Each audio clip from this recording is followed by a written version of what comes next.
Okay, அடுத்ததாக நான் இந்த வீடியோவில் காட்ட போகிறது என்னன்னு சொன்னால், இப்போ ஏற்கனவே பார்த்தீங்கன்னு சொன்னால் இவங்க இன்ஸ்ட்ருமெண்ட் வாசிக்காமல் வாக்கிங்லேயே நடந்து போயிட்டு, அதாவது சைட் ட்ரம்மோட கவுண்டிங்கோடு நடந்து போய் எப்படி கொண்டாந்து டேர்ன் பண்ணி அடித்தாங்களோ, அதில் பார்த்தீங்கன்னு சொன்னால் திரும்ப டேர்ன் பண்ணிங்கன்னு வரல ஒரு விரிவு தெரிஞ்சிச்சு. இப்போ அந்த நான் கொமாண்டிங் கொடுத்துருக்கவங்களுக்கு அந்த விரிவு வரக்கூடாது, என்ன மாதிரி வரணும் அப்படின்னு சொல்லி. இப்போ சாதனம் பார்த்தீங்கன்னு சொன்னால் நடு வரி வந்து கொமாண்டரோட அந்த சைட் ட்ரம் அந்த வரி வரையில் டேர்னிங் ஆகிற அடுத்த பக்கத்து 2 வரியும் அந்த டிஸ்டன்ஸை மெயின்டைன் பண்ணி சரியாக முன்னுக்கு வந்துட்டாங்கன்னா பின்னுக்குள்ள பிள்ளைகள் அவ்வளோ பேரும் சரியாக வந்து நேராக சேர்ந்துருவாங்க. ஓகே, அந்த ஸ்கில்லை திரும்ப ஒருக்கா நாங்கள் பார்ப்போம். ரைட், நான் இப்போ ஆரம்பிக்க சொல்ல போகிறேன். ஓகே, ஆரம்பிங்க.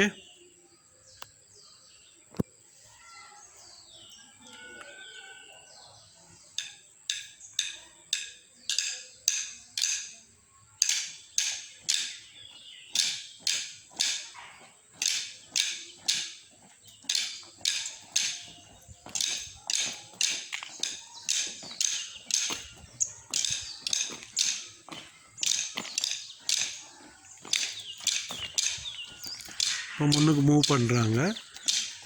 நாங்கள் பிள்ளைகளோட கால் அந்த லெஃப்ட் ரைட்டுக்கு சரியாக நடக்கிறாங்க அப்படிங்கன்னு பார்க்கலாம். ஓரளவு பரவாயில்ல, ஆனால் கொஞ்சம் ஸ்லோவாக இருக்குது. இப்போ இதனுடைய நம்ம பேண்ட் வாசிக்கும் போது பேஸ்ட் அப்படின்ற வேகத்துக்கு ஏற்றபடி இந்த கால் நடக்க வேண்டி வரும். இப்போ நான் சைட் ட்ரம் ஸ்டிக்ஸில் தானே போகிறாங்க, இப்போ இன்னும் கொஞ்சம் வேகத்தை கூட்டலாம். ஓகே, ரைட், நாங்கள் அதை பார்ப்போம். இப்போ இந்த ஸ்கீலுக்கு முடிஞ்ச பிறகு முழு பேண்டோட வாய்ச்சி வரையிலே அந்த ஸ்பீடுக்கு எப்படி வர்றாங்கன்னு பார்ப்போம். இப்போ கால் நடக்கிற ஸ்கீலில் பார்த்தீங்கன்னு சொன்னால் கிட்டத்தட்ட ஓரளவு பரவாயில்ல அப்படிங்கிற மாதிரி வந்திருக்கு. இன்னும் இவங்களுக்கு நான் அறிவுறுத்தல்கள் கொடுப்பேன், இன்னும் எப்படி அதை சரி செய்து கொள்ளணும் அப்படின்னு சொல்லி. அப்போ இன்னும் முழுமையான பேண்ட் ஒன்று நாங்கள் உருவாக்கி கொள்ளக்கூடியதாக இருக்கும். ஓகே, ரைட், இப்போ பேண்ட் மேலே போகிறாங்க. அதில் பார்த்தீங்கன்னா இந்த லெஃப்ட் வைக்கிற அளவுக்கே ரைட்டும் வைக்காமல் லெஃப்டை இழுத்து வைக்கிறாங்க. ஏன்னா அப்போ அதுக்குரிய அறிவுறுத்தல்கள் வழங்கப்படும்.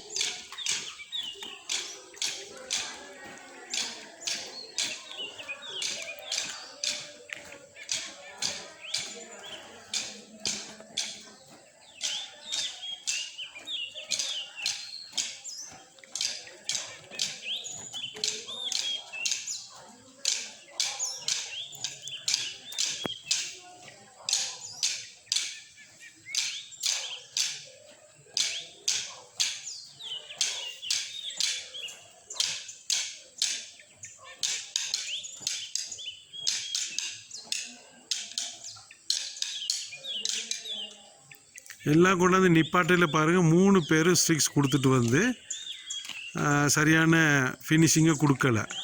சரின்னா அது ஒரு ஆள் செய்திருந்தால் சரியாக வந்திருக்கும். ரைட், நம்ம இப்போ அடுத்த வீடியோவில் பார்க்கலாம் முழு பேண்டையும் வாய்ச்சி எப்படி நடக்கும்போது என்னன்னு சொல்லி. இப்போ பார்த்தீங்கன்னா கால் கிட்டத்தட்ட ஒரு 60-70% ஓகே. சின்ன சின்ன விஷயங்கள் இருக்குது, அதுகளை திருத்தலான்னு நினைக்கிறேன். ரைட், நாங்கள் அடுத்த வீடியோவில் உங்களை முழுமையான ஒரு பேண்டோட வாய்ச்சி நடக்கிறையில் என்ன செய்கிறாங்க அப்படின்னு சொல்லி ஒருக்கா பார்ப்போம். ஓகே.